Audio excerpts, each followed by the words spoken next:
slap the coupling on while we have this in the lathe. We brought the shaft back from when we were doing the prop end, and we're out here on the stand, and we can work this comfortably right here. I have my compound here, and I have the coupling on over there. So let's go ahead and start rotating that around with the lathe. So I got to come in the other room in here, and there we go.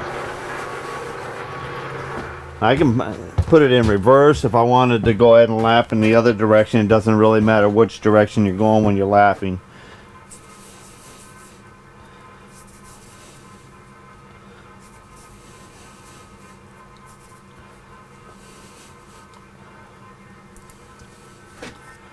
Okay.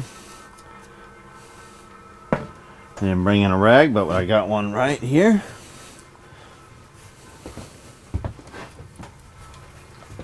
Alright, now we've already sanded and made sure that the key and a rough sanding on the bore, so we got that kind of cleaned up there.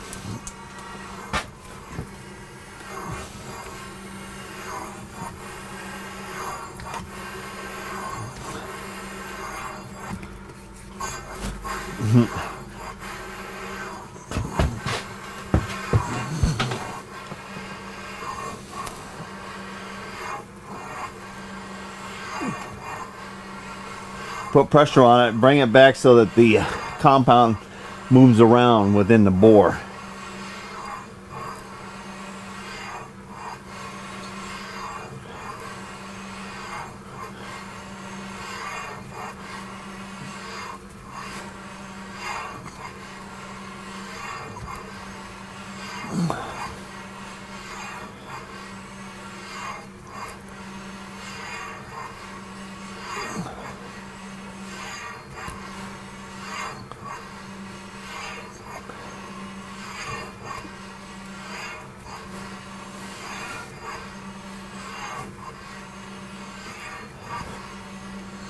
Okay, we're going to shut it off. We're going to take it and wipe it and check out our lap.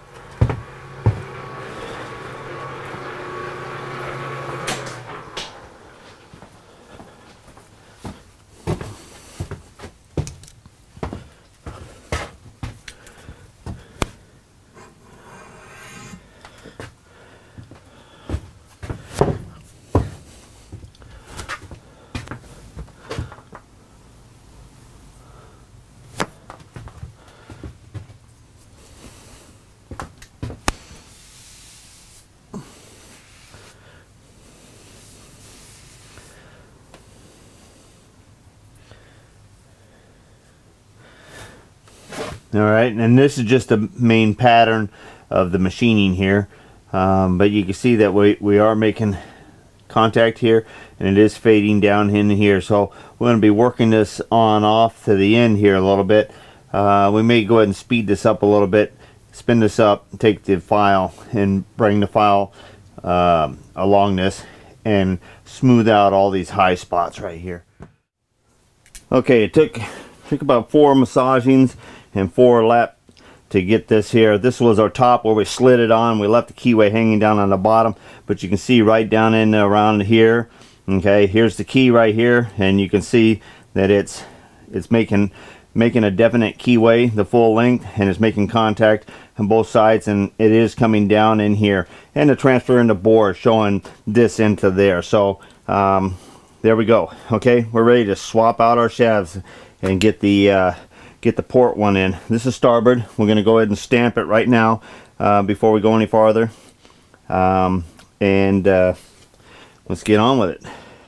All right, we're on our second shaft here, and we're getting ready to do the thread on this prop end here. And we said we were going to try each insert, so we're pulling this insert out, and that was the 235 grade. Barely any wear. We'll take some close-up pictures of this and the other one.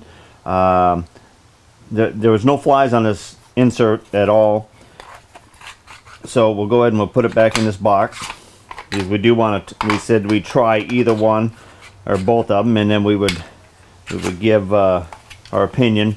Now this 4325 is the standard grade that I run on all the rest of my inserts that have proven to be really doing well on the Aquamet material here. Both of them have got the same radius on the tip. Both of them are sitting the same holder, holding them both the same alloy material, same speed, same cuts, everything else. So this is going to be a pretty good comparative test. Not that it's going to be a long duration test, but it is going to be one just a test as it is. I don't have to do any other setting or anything else because I haven't moved a single thing except for my dashboard gauge. I moved it out of the way so it wouldn't get knocked down when I was moving shafting around. And so we just got to set that, and I think we're ready to go. Let me zoom you in here. Okay, my personal test is I got like 9 minutes left on the film here, on my memory here, and I made one pass across just to verify we're at the right pitch. And I'm going to see if I can do this thread with what film I have left. Okay, ready? Go.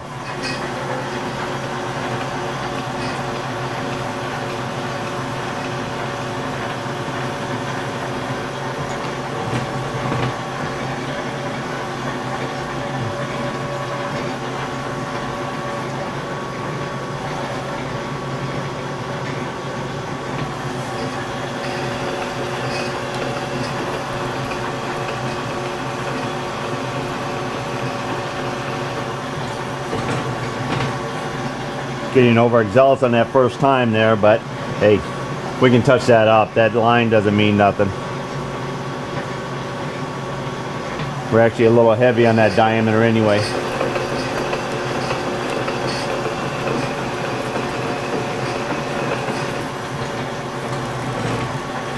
With the radius on the end, you got a pretty good cut. It makes a big different sound than what I normally you hear off of my really pointed inserts there.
If it wasn't a 4.5 thread, if it was a standard number, I could go on a lot sooner.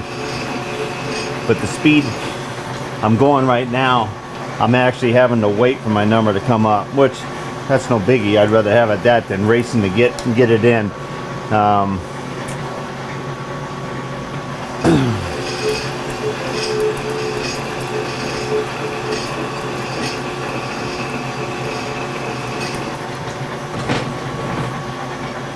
.144 is our half of our depth there.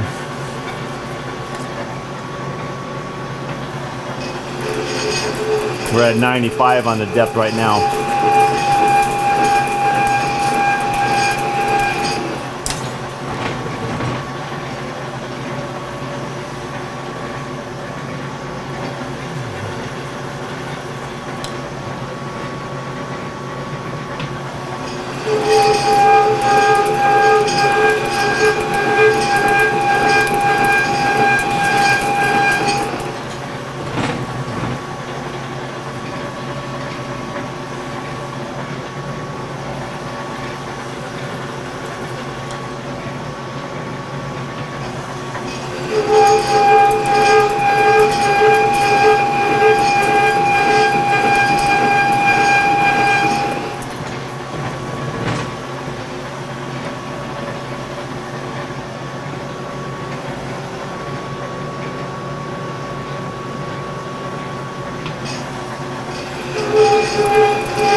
$135 right now.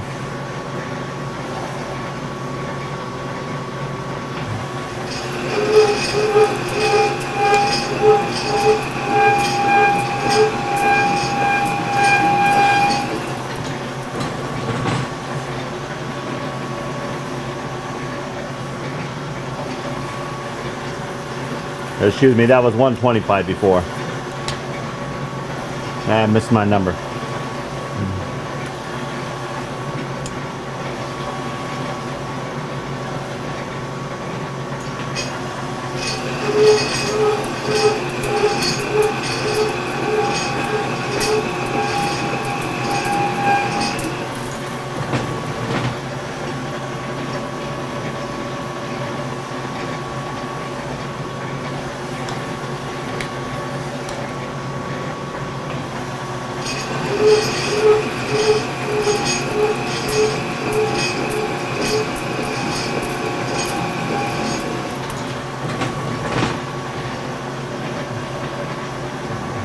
$140 right here.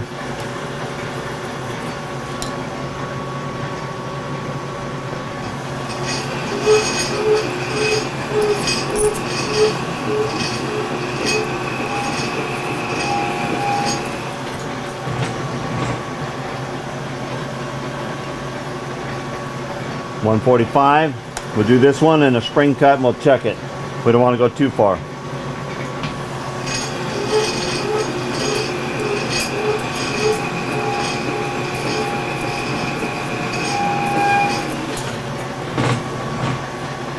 And a spring cut.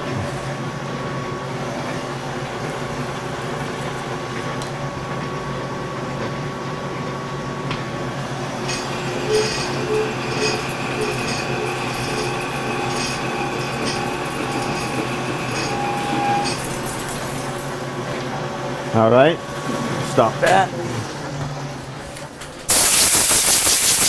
Well, my hose was around the camera here.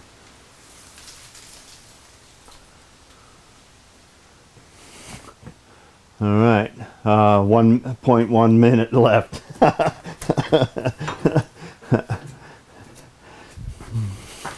Where's that half nut?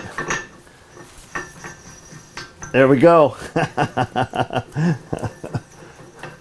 All right, where's the full nut? Whoop.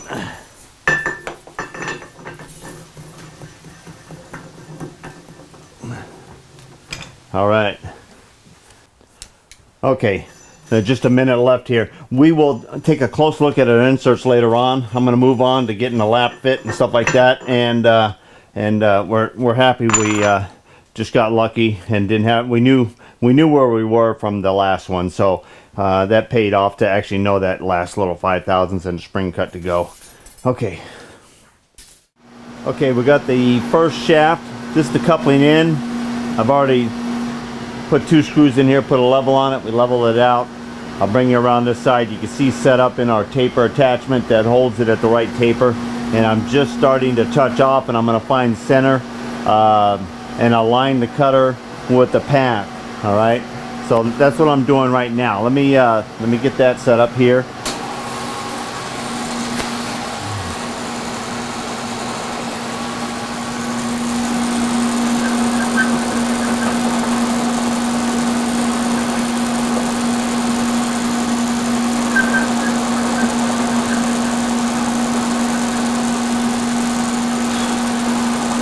Okay, what I'm doing is I'm cutting a flat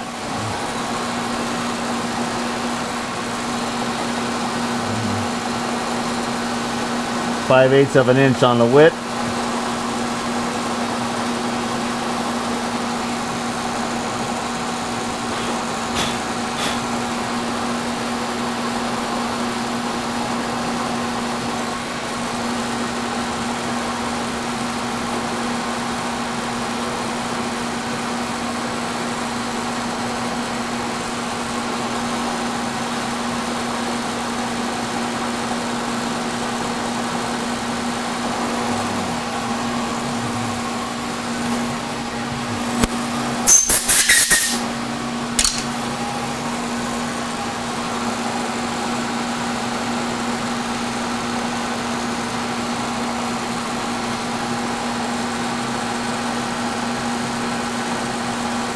Okay, I'm 0 in there. So now I'm going to set my dial at 0. This is going to be the total depth of the key. All right, now I'm going to set my dial out here at 0.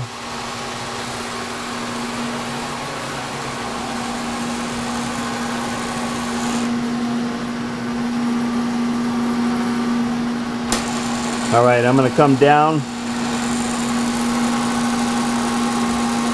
and I'm going to get in front of the cutter, or cutter in front of the part. Okay, there's 0. Okay, let me bring you around so that you can see the rest of the setup here before I raise this up, because part of the setup here you're going to want to see how I'm controlling raising this up and controlling raising up the crane outside. Okay, it's about 8 o'clock here in the evening, and we're just trying to get things rolling. All right. Okay, we're going to be cutting the length of our taper here. This is our jig that holds the 3/4 inch per foot tapered shaft in line with one side so that we can cut uniformly a keyway along a tapered edge. I have a block, a wedge, and an aluminum shim not banged in there, fit in there perfectly so that it's actually a continuation of this. Just because of how short this is, how big the shaft is, how much I'm holding out there, I want this to be as rigid as possible. Okay, and we are locked in, and while I'm at it, and I'm here,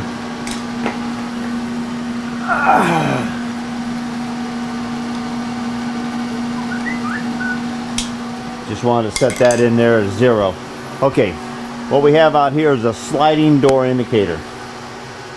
Now the sliding door indicator we set at 0, and by moving out where we did, this already moved 30 thousandths. But what the sliding indicator does is I'm going to go ahead and I'm going to crank up the table to set the height there, and I already am comfortable with the tension I have here and how easy everything moves in here, so I know it's stress-free. So I want to maintain that stress-free. So I'm going to go ahead and I'm going to raise the table, and then with this indicator here, I'll be raising out this exactly the same amount. This is close enough to that. I'm not going to worry about being exact because it's going to have a little bit of leeway anyway. But this rigid setup that's right here, it's going to drag through there, and we're going to have a straight keyway. So I'm about ready to go here.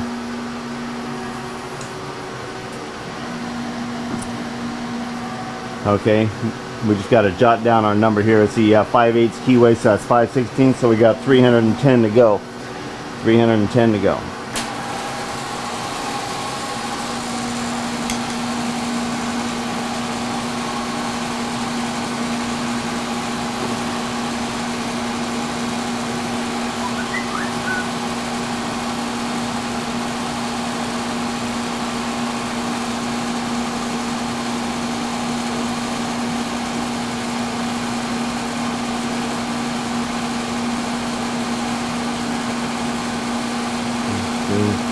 Okay, right about there.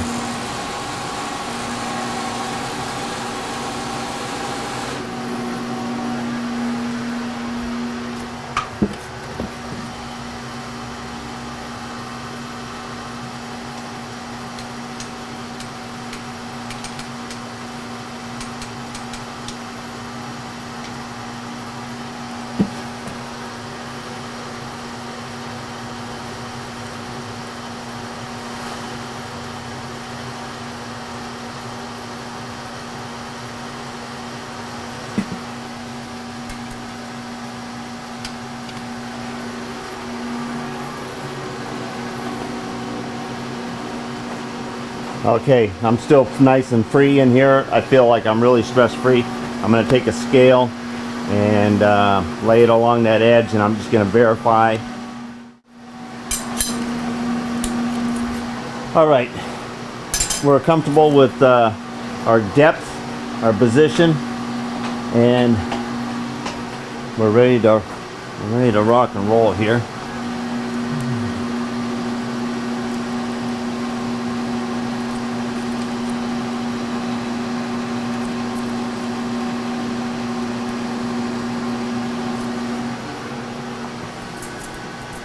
All right, measure 32 times, cut once, right?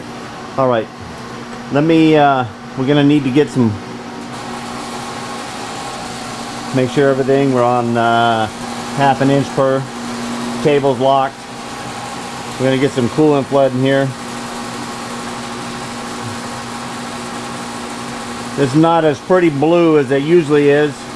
It does need to be changed again.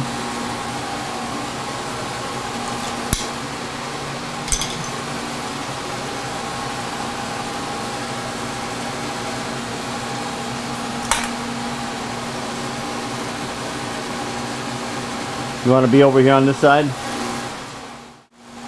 All right, here we go.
I'm blowing the coolant out of the path in the front of the cutter so I can see where it's at.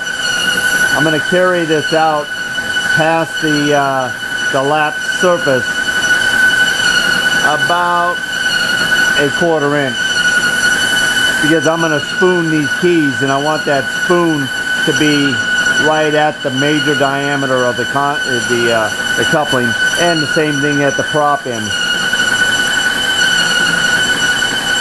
And that distance in where that ramp comes up is pretty comfortable to go ahead and create a nice spoon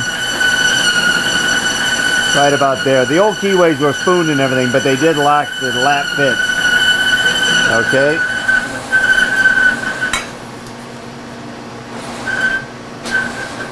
All right.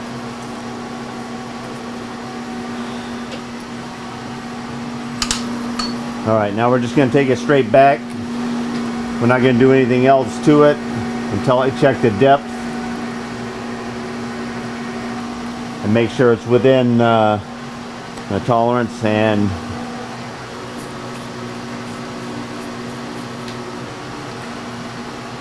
little tiny raise on the surface there.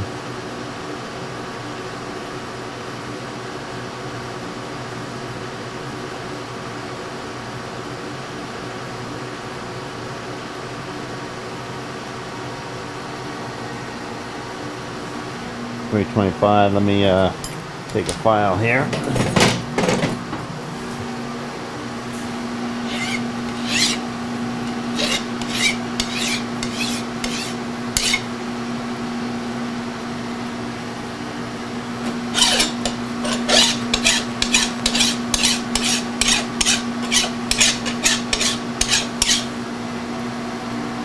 Okay.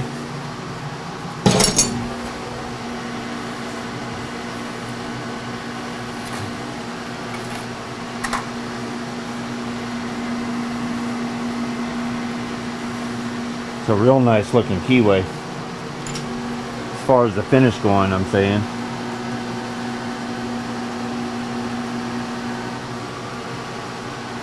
All right,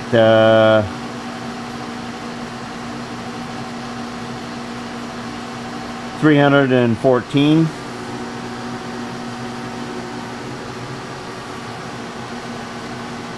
$311 at the end. 315.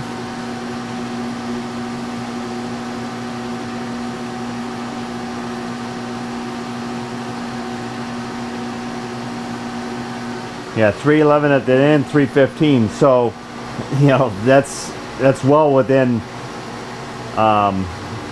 great tolerances for the keyway. We always have a little bit of clearance for key. It's never supposed to be key bound, and so when we get into fitting that coupling and this together, that's gonna be right on the money there. So, all right, I'm real happy about that. All right, I'm gonna go ahead and I'm gonna clean up this table. We're gonna clean up. We're gonna get this taken off, turn around. We're gonna get the taper in here. Our plan is to go ahead and do the taper in, then move the taper into the drill press, drill the cotter pin hole, then it goes in for the lathe for the last time, where it gets fit up with the coupling and does the fit and face, and then this shaft will be ready to go out, and the other one will come in and do the same exact thing. So we've been running them together, and that's the plan. We're sticking to it. I'm real pleased that this is actually able to give me this.